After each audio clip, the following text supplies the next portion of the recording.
안녕하세요. 차별화된 변호사 성정모입니다. 오늘은 저번에 미리 공지해 드렸던 바와 같이 음주운전으로 인한 운전면허 취소 처분이나 아니면 운전면허 정지 처분에 있어서 과연 감경 기준이 뭔가 이거에 대해서 좀 알아보도록 하겠습니다. 그리고 지금 중앙행정심판위원회에서 인용되는 사례의 비율이 어느 정도 되는지 이거에 대해서 좀 말씀드리도록 하겠습니다. 그러니까 우리가 음주운전을 하면은 혈중 알코올 농도에 따라서 0.03%에서 0.079, 0.079%인 경우에는 면허 정지 처분을 받게 되는 거죠.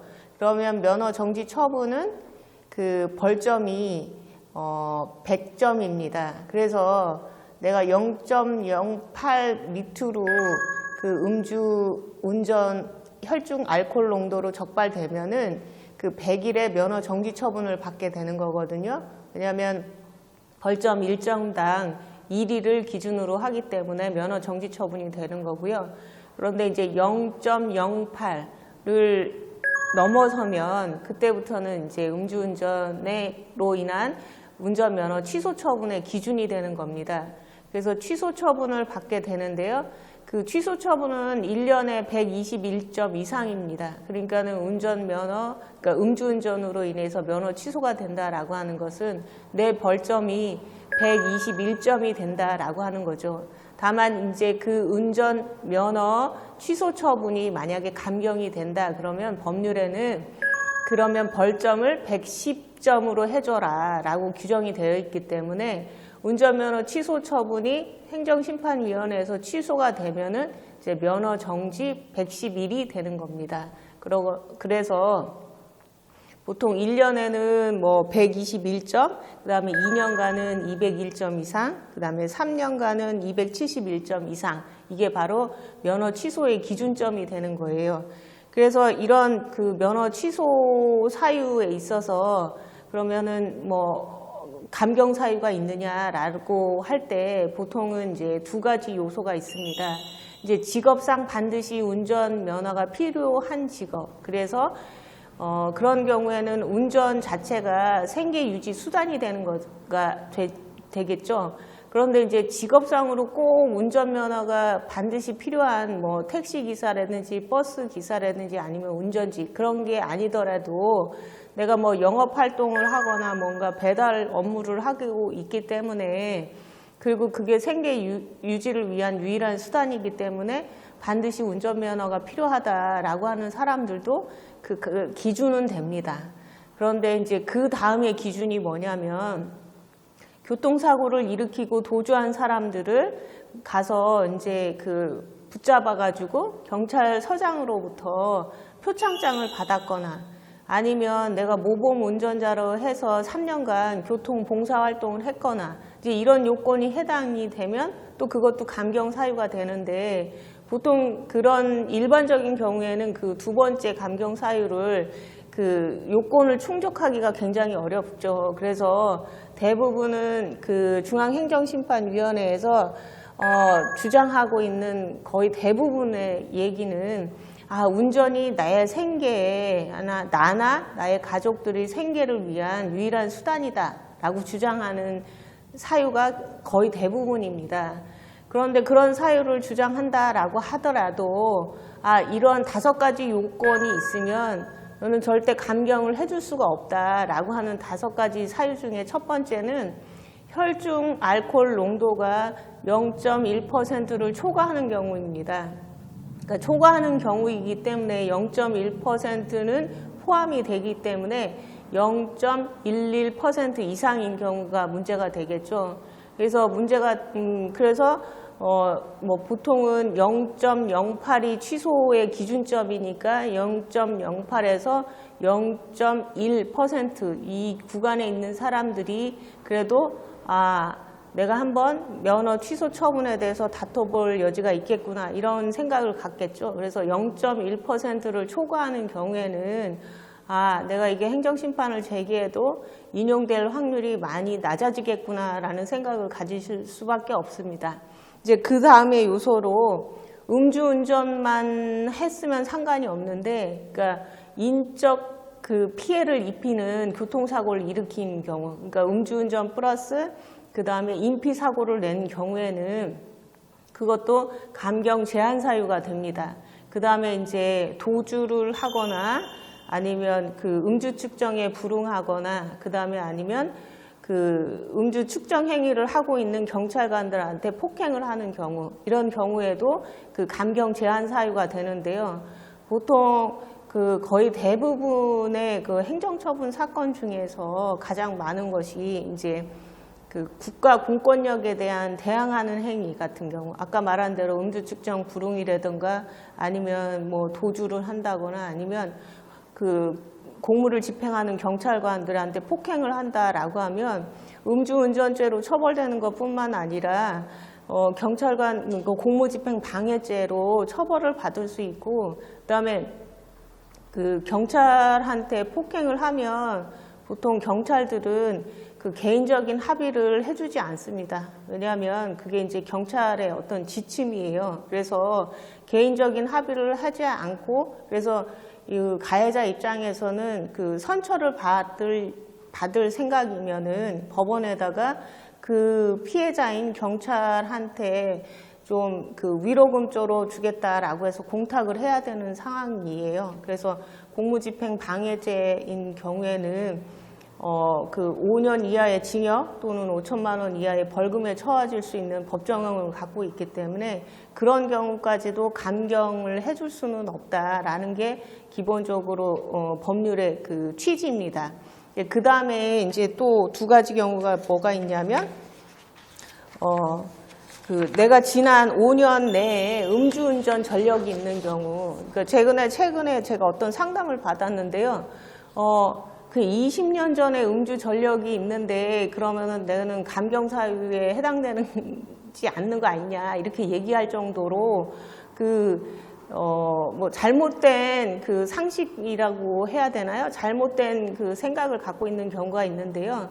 기본적으로 뭐 20년씩이나 전에 음주 전력이 있다라고 해서 감경 제한 사유에 걸리는 건 아닙니다. 그냥 과거 5년 이내에 음주운전 전력이 있는지 이걸 보고 판단을 하죠. 그 다음에 이제 또 하나가 뭐냐면 과거 5년 이내에 3회 이상 그 인피사고를 했느냐 이런 거를 보거든요. 그래서 그 법에서 얘기하고 있는 것은 총 5가지 사유, 아까 말한 대로 혈중 알코올 농도가 어느 정도이냐, 그 다음에 뭐 그 음주 측정에 불응하거나 경찰관의 직무를 방해한 사실이 있느냐, 그 다음에 이제 과거 5년 내에 어떤 뭐 음주 전력이 있느냐 아니면 인피 전력이 있느냐, 그 다음에 요번 사건에 음주운전 하면서 인피 사고를 낸 전력이 있느냐, 이제 이런 5가지 사유 중에서 내가 어느 사유에 해당되는지, 만약에 그런 정도의 사유가 만약에 하나가 있다면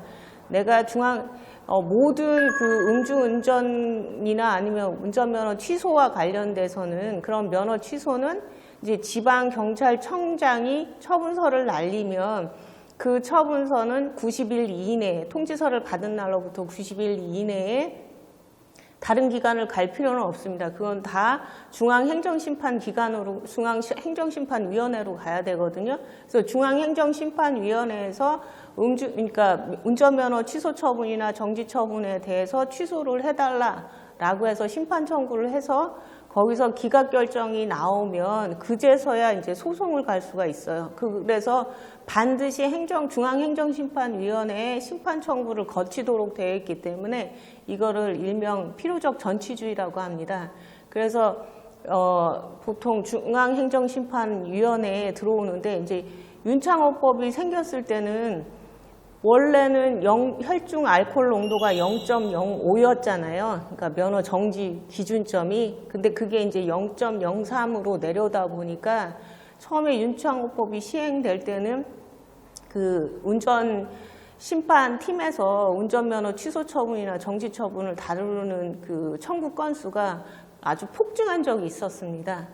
그랬는데 이제 어느 정도 윤창호법이 지금 뭐 안착이 돼서 이제 대부분의 사람들 생각에 기준점이 0.03하고 0.08이다라는 인식이 다 자리 잡고 있는 상황이기 때문에 좀 이제 면허 취소 처분에 대한 그런 청구가 많이 좀 떨어졌고, 그 다음에 이제 코로나 시국에서 이제 술 먹거나 아니면 그런 모임을 갖는 그런 횟수가 많이 적어지다 보니까 심판 청구를 요구하는 건수들이 많이 좀 줄어들었습니다.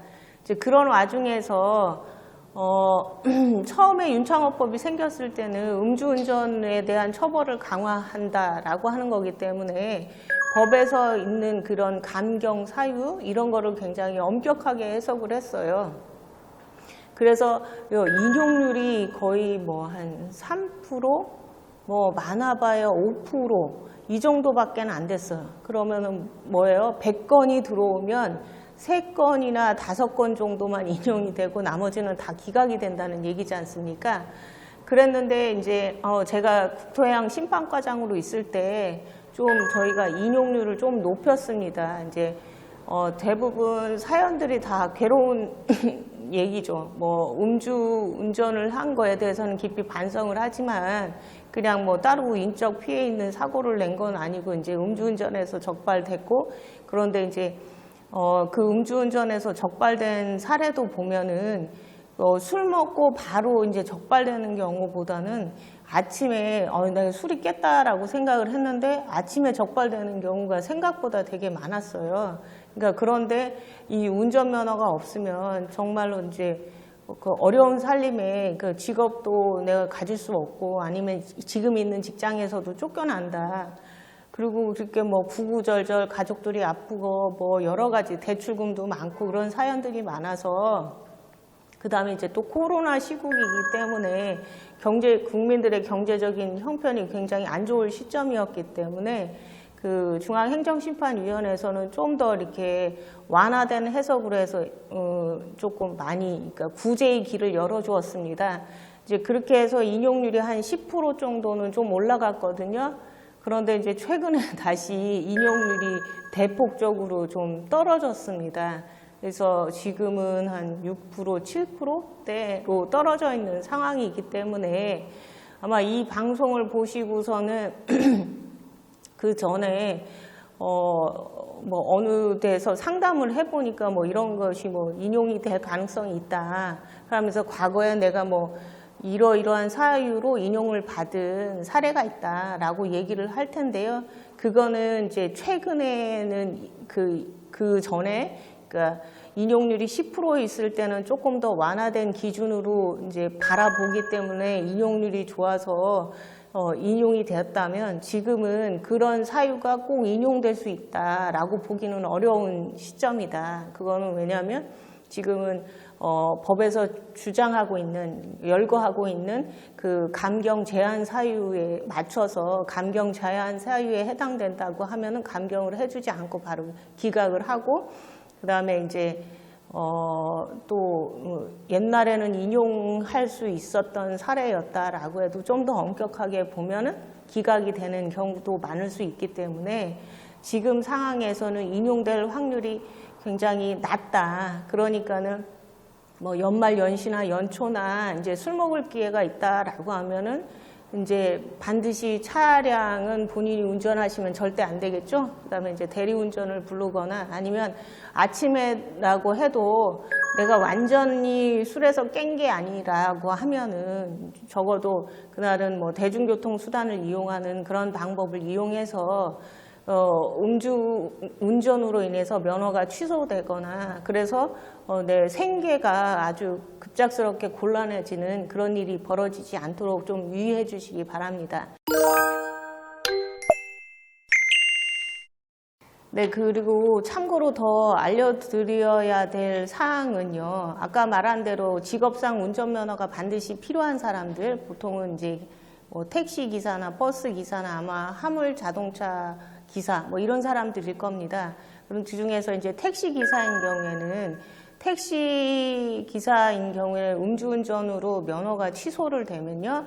그러면은 거기에 따라서 반드시 운전 자격도 취소가 됩니다. 그리고 거기다가 또 개인 택시를 갖고 있는 사람은 사업면허를 갖고 있잖아요. 근데 음주운전으로 면허가 취소가 된 사람은 반드시 그 사업면허도 취소하게 되어 있습니다. 그래서 저희 그 국토해양심판과에 좀 자주 들어오는 사건 중에 하나가 택시기사 분들이 아니 자기가 음주운전을 한 거는 맞는데 음주운전으로 면허가 취소가 되면 이제 거기서 끝나는 거라고 생각을 해요. 그런데 그 개인 택시 사업면허 하나 자체가 거의 1억에서 1억 5천 정도 되거든요. 팔 수가 없는 거예요. 그러니까는 내가 음주운전으로 인한 면허 취소는 내가 용납할 수 있지만 적어도 개인 택시 사업면허는 살려만 달라라고 읍소하는 경우가 굉장히 많아요. 그리고 그 주장 중에 대부분은 내가 그러니까 음주운전으로 인한 면허 취소가 바로 사업면허 취소로 연결되는지 몰랐다라고 주장하는 경우가 많거든요. 그런데 그거는 필수적으로 취소 사유예요. 그렇기 때문에 택시 운전하시는 분들, 그다음에 특히나 이제 개인 택시를 운영하는 분들 입장에서는 음주운전을 하면 이 내 개인 택시의 사업면허 자체도 취소가 된다. 이런 걸 반드시 상기하실 필요가 있을 것 같습니다. 네, 오늘은 그 음주운전으로 인한 면허 취소 처분과 면허 정지 처분에 있어서 어떤 거는 감경 사유가 될 수 있고 어떤 거는 감경 제한 사유가 될 수 있는지 알아봤습니다. 그 다음에 이제 지금 중앙행정심판위원회에서 인용률이 많이 떨어져 있는 상황이기 때문에 지금은 그 요건을 엄격하게 본다라고 하는 점, 그 다음에 개인 택시를 운행하는 분들은 절대 음주운전으로 면허가 취소되는 일이 없도록 주의하셔야 된다라는 점에서 말씀드렸습니다. 좀 더 그 자세한 사항이나 아니면 궁금한 내용이 있으면 저희 서진법률사무소나 아니면 그 댓글 달아주시면 제가 그 성의 있게 그 답변 남기도록 하겠습니다. 이상 차별화된 변호사 성정모였습니다. 감사합니다.